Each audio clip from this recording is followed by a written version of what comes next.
Halo semuanya, perkenalkan saya Nimade Cynthia Yuli Pratiwi. Monumen Bajra Sandi. Ayo kita pelajari tentang sejarah perjuangan rakyat Bali dalam melawan penjajah. Bangsa Indonesia menggapai kemerdekaannya tidak dengan cara yang mudah dan waktu yang singkat. Butuh perjuangan panjang dan melibatkan segenap rakyat Indonesia untuk dapat membebaskan diri dari penjajah. Perlawanan-perlawanan di setiap daerah pun bermunculan guna memerangi penjajahan yang dialami oleh bangsa Indonesia. Beberapa daerah yang melakukan perlawanan yaitu Bandung yang terkenal dengan sejarah kota Bandung Lautan Api, Banten dengan sejarah Perang Banten, dan tidak terkecuali perlawanan dari masyarakat Bali. Bali memang merupakan salah satu daerah di Indonesia yang turut melakukan perlawanan terhadap penjajah. Untuk mengenang kejadian perlawanan tersebut, di Bali didirikan Monumen Bajra Sandi yang di dalamnya terdapat museum. Museum Bajra Sandi atau yang lebih dikenal dengan Monumen Bajra Sandi adalah monumen yang melambangkan perjuangan rakyat Bali yang terletak di Renon dan Pasar Bali. Monumen yang menempati tanah 13,8 hektar dengan luas gedung 4.900 meter ini dirancang oleh Insinyur Ida Gede pada tahun 1981. Pembangunan monumen mulai dilakukan pada tahun 1987 atas prakarsa Gubernur Bali, Ida Bagus Mantra. Pada tanggal 14 Juni 2003, monumen baru diresmikan oleh Presiden Megawati Soekarno Putri.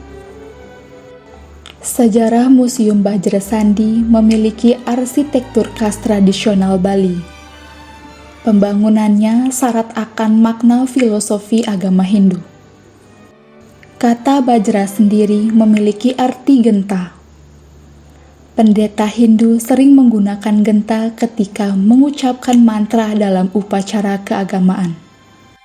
Tidak hanya memiliki nilai filosofi Hindu, Monumen Bajra Sandi juga syarat akan simbol kemerdekaan.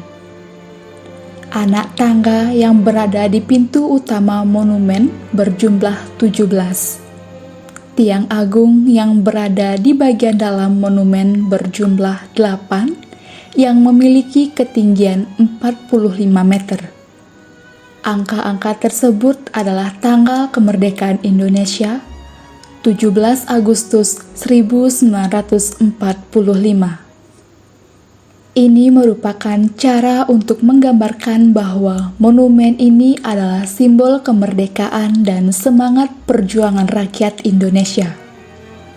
Seiring berjalannya waktu, Museum Bajra Sandi tidak hanya menjadi tempat bersejarah yang penting, tetapi juga menjadi tempat yang menarik bagi wisatawan dan masyarakat lokal yang ingin memahami lebih dalam tentang sejarah dan budaya Indonesia.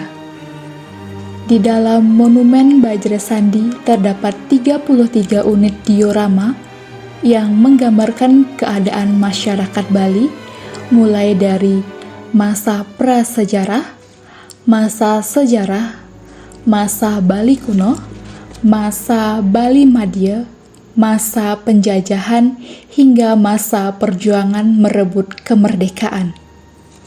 Penjelasan di setiap diorama ditulis dalam 3 bahasa, yaitu aksara Bali, bahasa Indonesia, dan bahasa Inggris. Berikut 33 diorama yang berada di Monumen Bajra Sandi. Bali pada masa perundagian 2000 sebelum Masehi.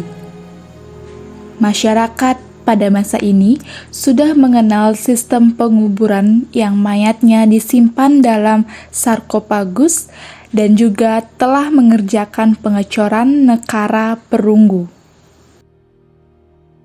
Stupika dan Prasasti Sukawana 778 Masehi. Terlihat para petapa sedang bersemedi di ceruk-ceruk dan terlihat sang pendeta keluar dari asrama. Resi Markandeya, abad 8 Masehi. Resi Markandeya sedang menyerahkan Pancadatu kepada pengiringnya dan tampak beberapa ekor lembu putih.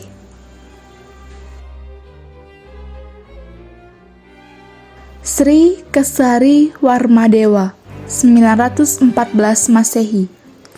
Sri Kesari Warmadewa sedang menyaksikan pembuatan Tugu Kemenangan Jayastamba di Blanjong, Desa Sanur.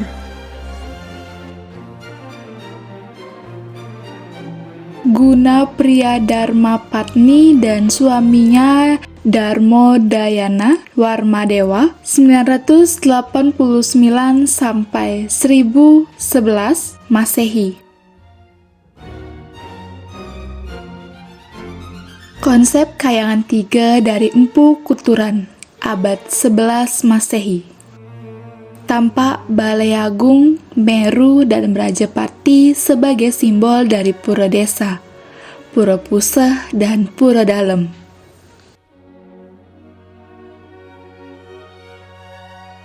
Kehidupan Banjar, abad 11 Masehi. Suasana pertemuan di Balai Banjar yang dipimpin oleh Klian Banjar, yang dihadiri oleh para prajuru atau pengurus Banjar dan krama atau anggota Banjar.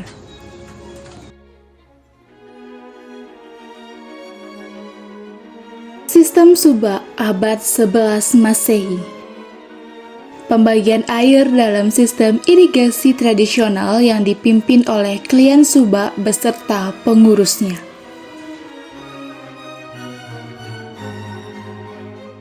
Sri Asta Suraratna Bumi Banten tahun 1338 Masehi. Sri Asta Suraratna Bumi Banten sedang dihadap oleh Patih Gajah Mada. Tampak Kebo Iwa sedang memimpin pembangunan Balai Agung. Penobatan Sri Krishna ke Pakisan 1347 sampai 1350 Masehi. Patih Gajah Mada mempersembahkan keris Ki Durga Dungkul ke hadapan Sri Krishna ke Pakisan sebagai adipati di Bali atas restu Raja Majapahit. Pembangunan Pura Dasar Gegel abad ke-14 untuk mempersatukan semua lapisan masyarakat di Bali dalam Ketut Ngulesir memerintahkan untuk membangun Pura Dasar Gegel.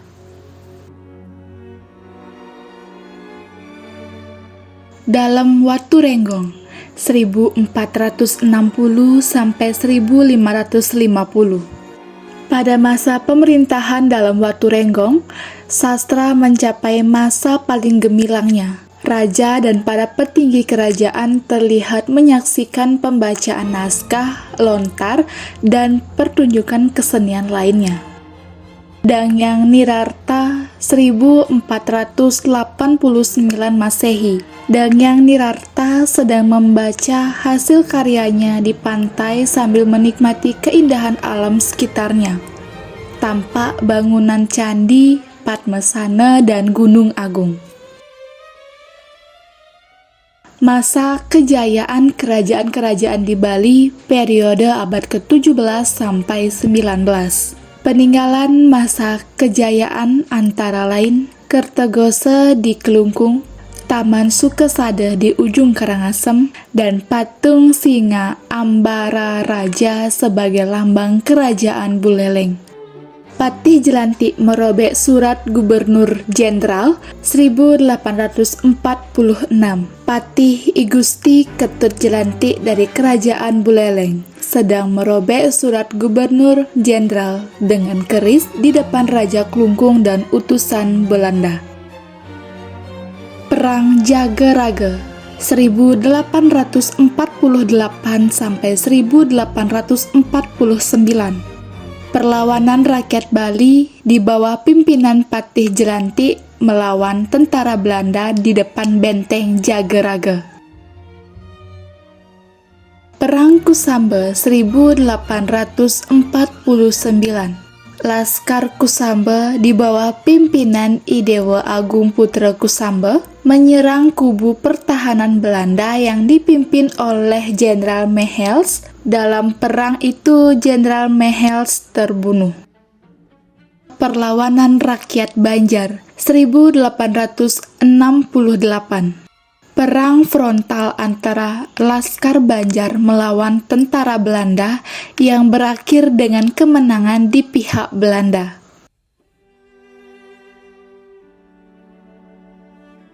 Puputan Badung 1906.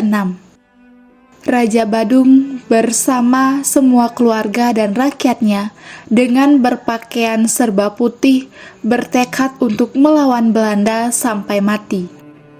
Tekad seperti ini dikenal dengan istilah puputan.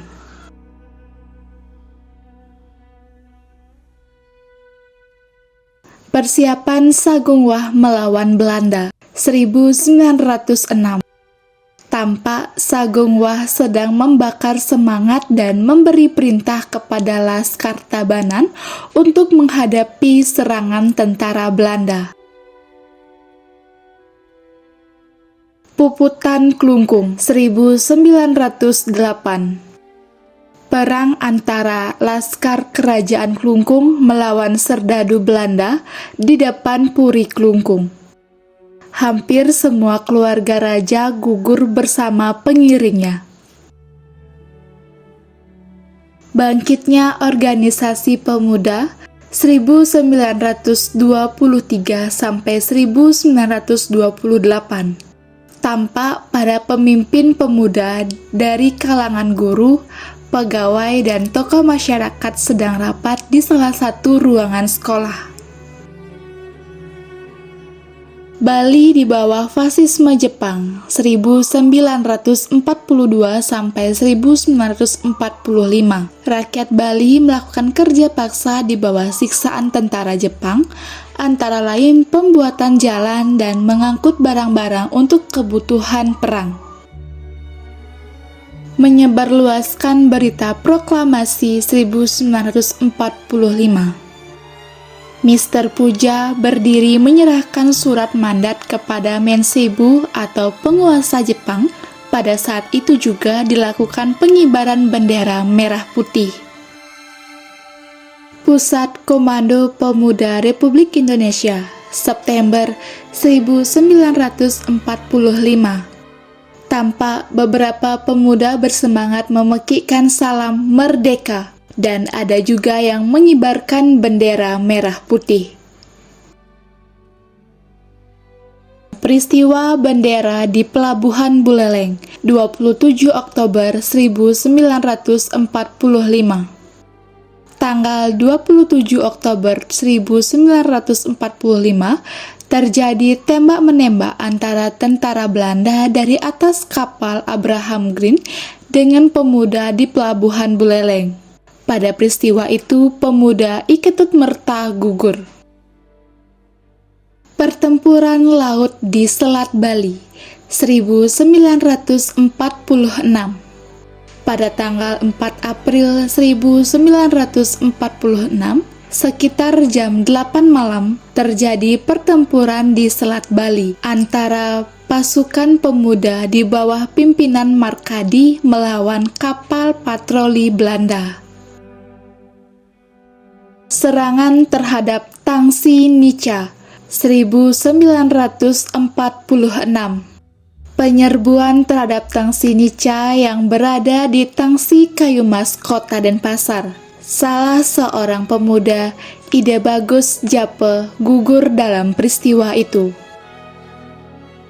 Pembentukan Dewan Perjuangan Rakyat Indonesia Sunda Kecil 1946.